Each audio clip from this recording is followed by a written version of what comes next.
Welcome to the Comix Corner Podcast with B-Lar and Danny P. Hey, everybody. We are brought to you by the CLZ App and are part of the SPDM Podcast Crew. Please check out some of the other podcasts from SPDM wherever you download your podcasts. This week, we have a special guest from the Chicago area, Sean Hronek. Sean works at a comic book store outside of Chicago and is a fellow collector, and we get to hear his story. Danny and I tell you about what we've been reading, picks for today, December 11th, and another edition of new ones to look out for. Let's get into issue 16 of the Comix Corner Podcast. Danny, what's a good word? Not too much. This week, just trying to jump into books with all the things going on with Diamond. It's been hard to kind of catch up on things. But this week jumped into, they kind of went together, I felt. Venom War right into all new Venom. So I feel I actually have more questions than answers at the end of this. But I enjoyed it. Definitely, they dissolved some of the Venoms and there's going to be more. And it was just very interesting to see. Like I said, more questions than answers. I know that we're supposed to get Eddie Brock, supposed to be Carnage at some point, and they definitely set up who Venom might be, but it'll probably be like the Red Hulk. That'll be a while before we get to an answer on that one. But yeah, I was happy with the ending and the new beginning with both of those. I haven't been reading much Spider-Man. I know he's one of your favorites, but I decided, okay, I'm going to start reading Venom, and I read it too, and I didn't deal with the Red Hulk stuff because you had said when we kind of had a conversation about it at the store, you were like, they went on this tangent and 75 issues later, they reveal this stuff. And, to me, it was good. I enjoy the fact I got different people that I could choose who it might be. We could see if you're right. You're Luke Cage running. So cool. What else you reading? I checked out one of the next installations with the Ghost Machine universe. This one was Rockefellers. Very cool. Time travel, well, just a bunch of adventurers that something goes awry in the future and they come and hide out in the present in 2024 and trying to go back home and seeing if they can. And just the two that I read this week, they just were the coloring and the art mattered so much. It was this Rockefellers was just very lively and just felt like a movie just the whole time. Just the colors just fantastic. It was Francis Manipul, who does a lot of beautiful covers. And did the whole book this side, and just like I said, I don't know the word than vibrant, but for that one, and then it just so lively and went along with the characters. I felt they had a very very just kind of old '60s vibe to them, not like a lot of the other Ghost Machine stuff has. It just kind of reminds me of older storylines, but making it its own, which is very cool. And the last one was from Scout Dark Harbor final interview, which again the coloring mattered. And the art mattered so much because it just seems kind of like a survival to the end type of story going on here. But it was just so dark, and they have these characters wearing these animal masks that just it adds so much creepiness to it that it made it worth checking out. But yeah, it looks like they're going to try to kill off people one by one, and who will survive. So if you're into stories like that, the final interview was also a great pickup this week. Cool. What about you? What was something you picked up? Well, like I mentioned, I did go out of my way. I wanted to read the Venom stuff, and I'm looking forward to continuing reading that. Question, what are they? It's the question all along, I think is. Yeah, along the Watchtower, yeah. They've got Renee Montoya as the question, obviously, who's now on the Watchtower. A Batman comes to her, and he's like, "Hey, I need a favor," and you always do. He's like, "Yeah, but I'm not asking this time." And he like pulls the curtain open, and it's Superman in her window. He's like, "Hey, I want to talk to you."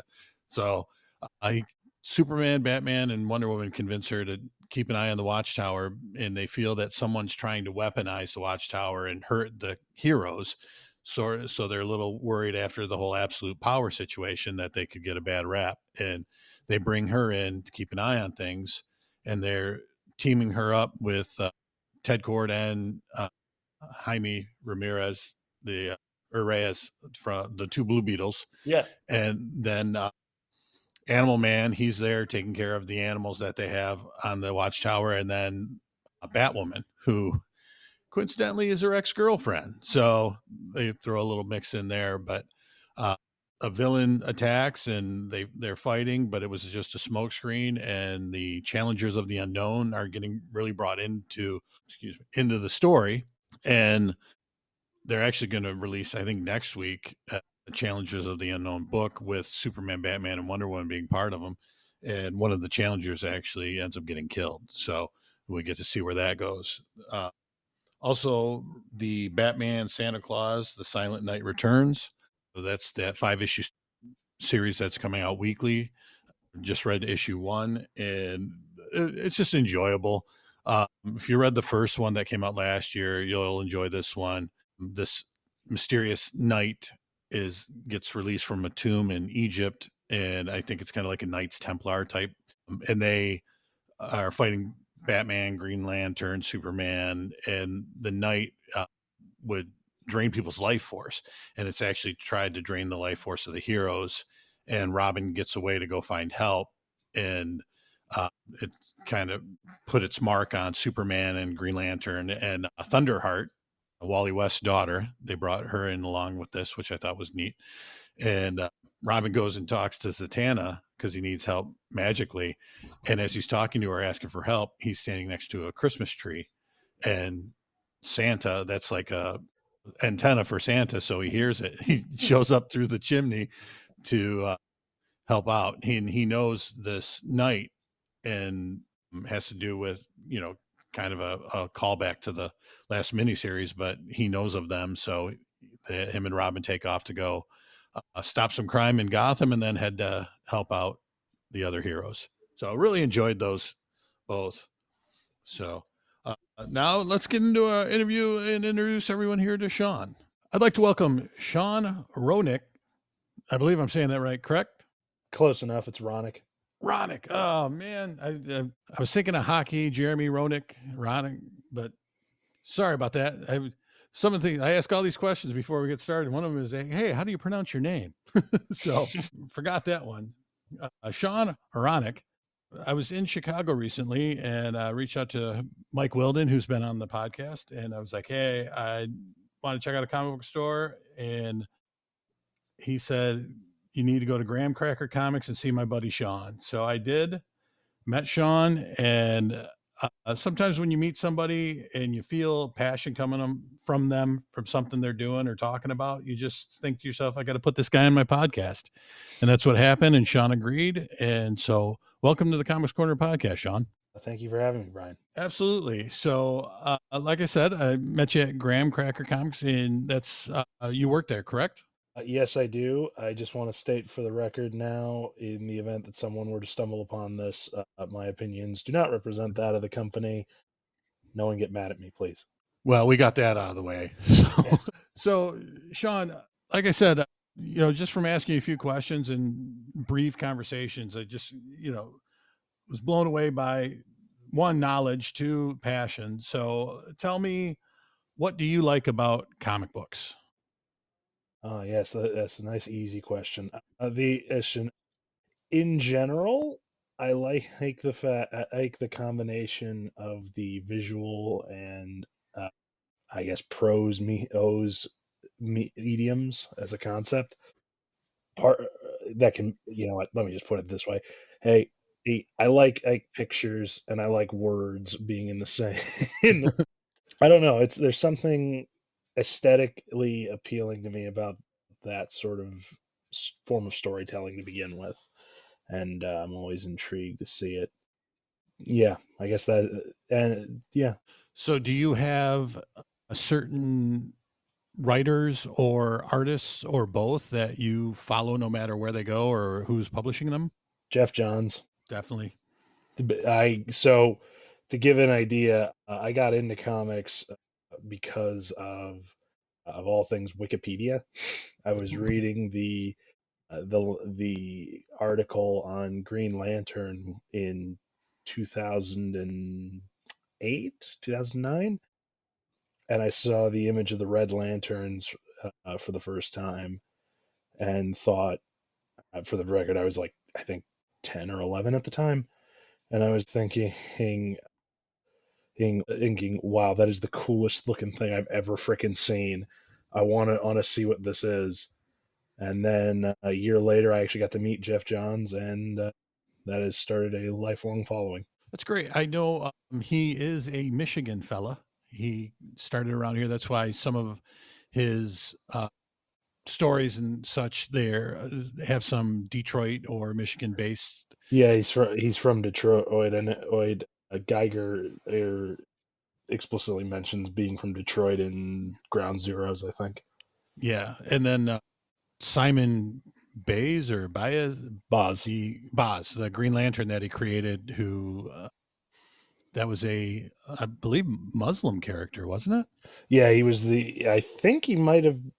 No, he wasn't the first, but he was but he was a Muslim, a Lebanese, American from Detroit or around Michigan. I don't know if they ever explicitly said Detroit, but he's from Michigan. Well, I'm from Dearborn, which is just outside of Detroit, and Dearborn has the highest concentration of Arabic outside of the Middle East. So, being that knowledge of mine, I assumed it was Dearborn, Detroit. It probably was. Character. So. That's actually a fact I had heard before, and I'm happy to have it confirmed. Yep. So, I'm guessing then you're following the Ghost Machine stuff pretty closely. I currently have every book of them, and I think every main cover of them as well. That would be a yes. I recently got somebody who doesn't read comics, who always kind of shunned comic book talk in a movie group that I'm part of. I got him into Red Coat, and from reading Red Coat #1, he has now told me he will continue to read comic books and was looking for the issues 2 through 7. So yes, that series is absolutely insane. Yeah, and I adore it. I Rook Exodus has been phenomenal too. Rook's great. Geiger has a special place in my heart just because I'm a fan of stuff like Fallout. Okay, and it kind of scratches that itch. However, I gotta say, Red Coat kind of dragged me in just because the absurdity of it combined with the really heartfelt writing and eating, and Brian Hitch getting to show off what he can do when he's actually motivated to do so is quite delightful. Definitely. And without saying anything spoilerish, the last issue of that made me cry. So how amazing was that? It was awesome. Yep. It was fantastic, and I was very sad afterwards. Yeah, because it had been such a relatively lighthearted series up to that point. Right, definitely. So, what titles besides the Jeff Johns stuff do you look most forward to coming out? Currently, Venom, although that may be subject to change. We'll have to see how this all new Venom series works out. I read the first issue of that this week. It was all right. It depends on the further execution of it.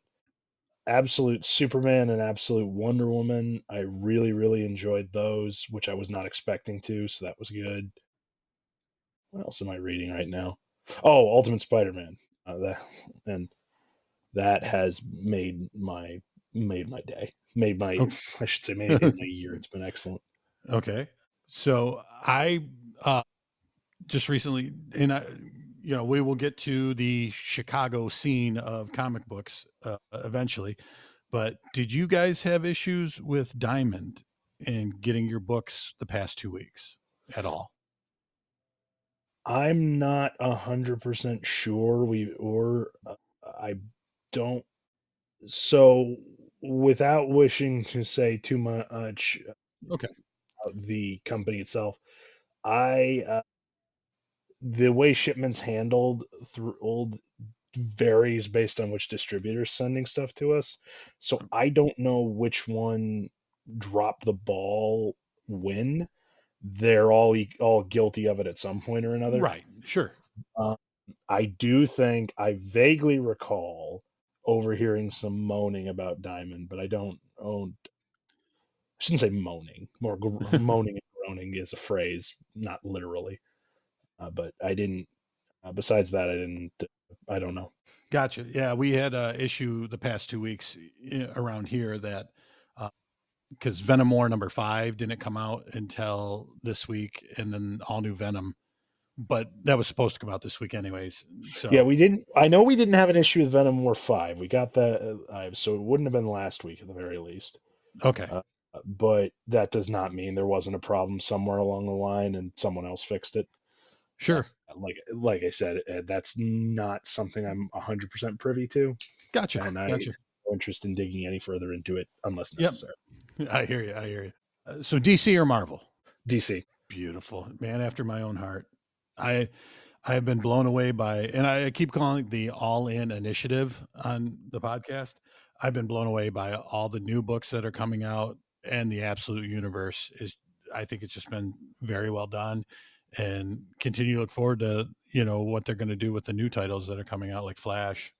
So yeah, I like I said, I wasn't expecting to like Absolute Superman and Absolute Wonder Woman, but I've really enjoyed them. Absolute Batman is another matter entirely, but I'll hold my tongue on that one. okay. I could go. Well, if I start talking about it, we'll be here for another half an hour. To put it mildly, I am not pleased with it as much as some people are. I appreciate the opinion. So let me ask you this: the independent scene of books, is there? Obviously we've talked Ghost Machine, but besides that, is there another independent book or publisher out there that you kind of keep an eye on? A Department of Truth by James Tynion. Tynion. I don't care. He's Tynion to me. That book is absolutely phenomenal, and anyone who is not reading it is committing a crime. The other book that I can think of off the top of my head, anything Tynion writes is pretty much up there. Anything Godzilla I will also read because I am a lifelong kaiju fan. All right. But the other thing that I could think of, it's less a book and more just an artist in general. A guy named Jason Muir. He is a local Chicago artist who I actually happen to know. And he's currently drawing Marvel Zombies: Dawn of Decay. But in the past, he wrote a series he drew a series called By the Horns, which was a fun fantasy, weird. I actually don't know how to describe it. Let's say fantasy, and then the rest can be figured out by someone else. It was good though. It was very good, and that was published by Scout. But I don't know how easily it is to find anymore. Gotcha. He also drew Voracious. I was gonna say Vicarious. I knew that wasn't right. Which is about a time traveling chef. So that sounds good. It was very good. Yeah. So I know Chicago. I've actually gone to it a couple times. They have a big Comic-Con in that area. How is the comic book retail side? Is it popular? I know Graham Crackers has a few stores in the area. So if you want to talk more, go ahead. Yeah. So yeah, Graham's has at last check, I think 12 stores in total, most of which are in Illinois, most of which are around Chicago. 2 of them aren't. One's in California, one's in Wisconsin for Wisconsin. As far as the scene as a whole goes, as far as I can tell, it's perfectly fine. Like, it's lively enough. I mean, the thing about comics is just like anything else of its nature is it's a niche, right? It's something. You started to say cult, didn't you? Yeah, it is. Yeah, I mean, it's something that appeals. It's not going to be for everyone. And it will appeal to a specific group that will be very diehard about it. That's just the nature of the beast. As far as the scene, quote unquote, goes, it seems pretty healthy to me. Sorry if I'm thinking ahead here. No, you're good.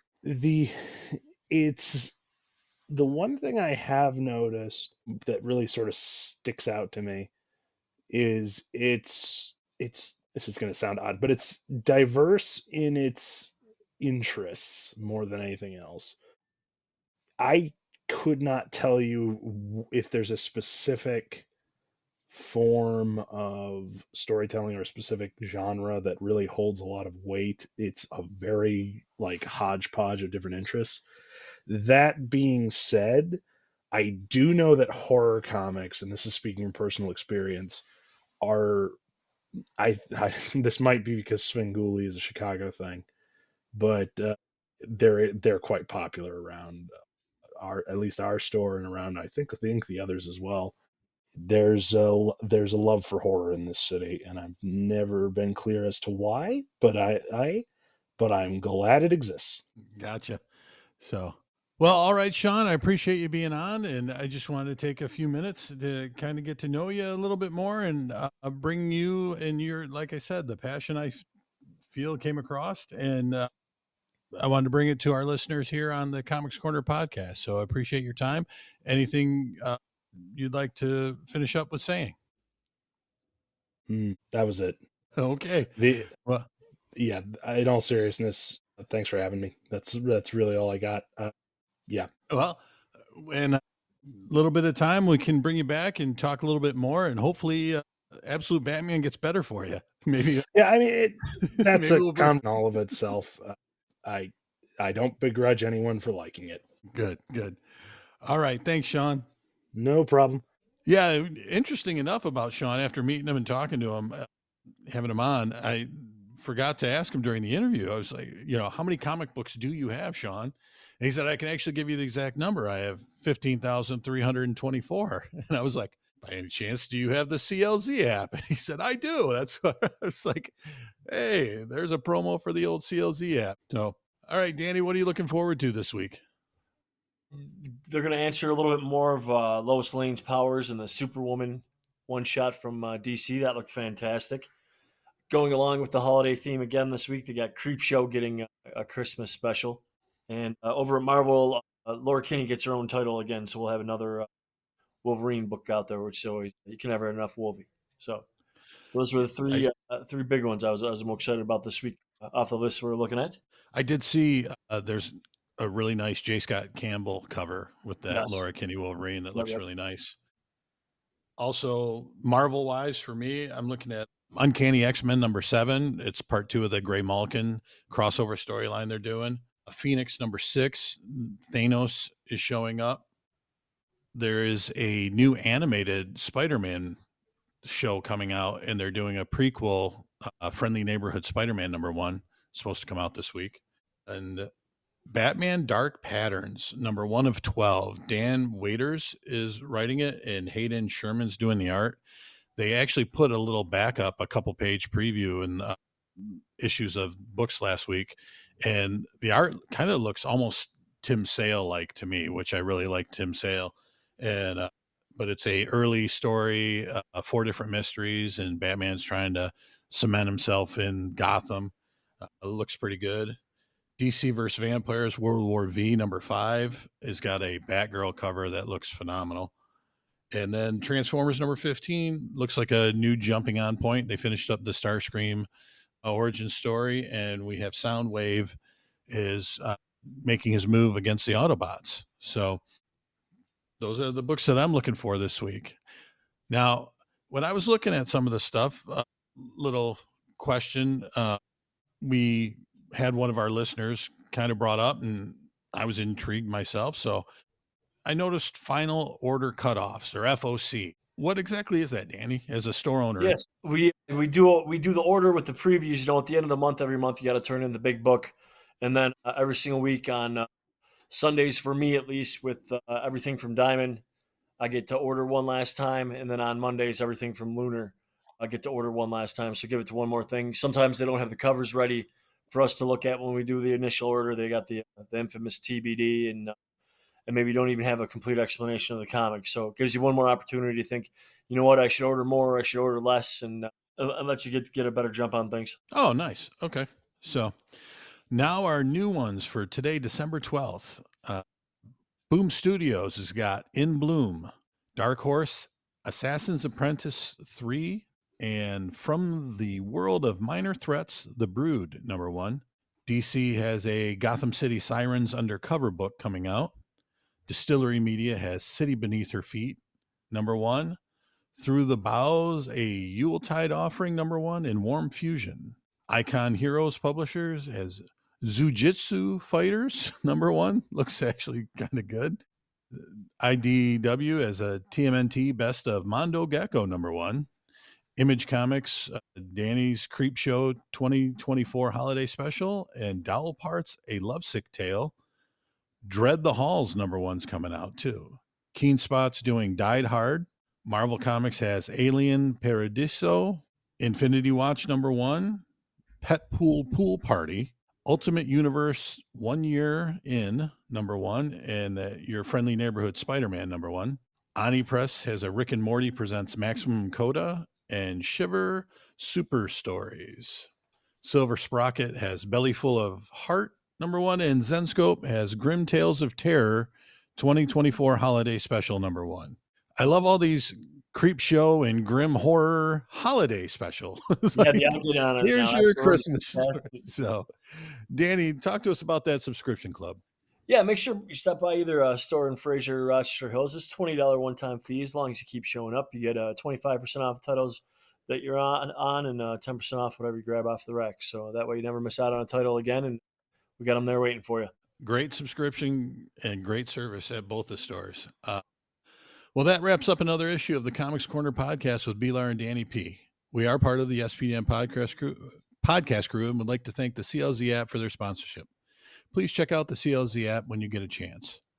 Check us out on our social media at Comix Corner Podcast on Facebook and Comix Corner Pod, all one word, on Instagram. As always, Comix is with an X. Thanks for listening and have a great week. Read the ball, everybody.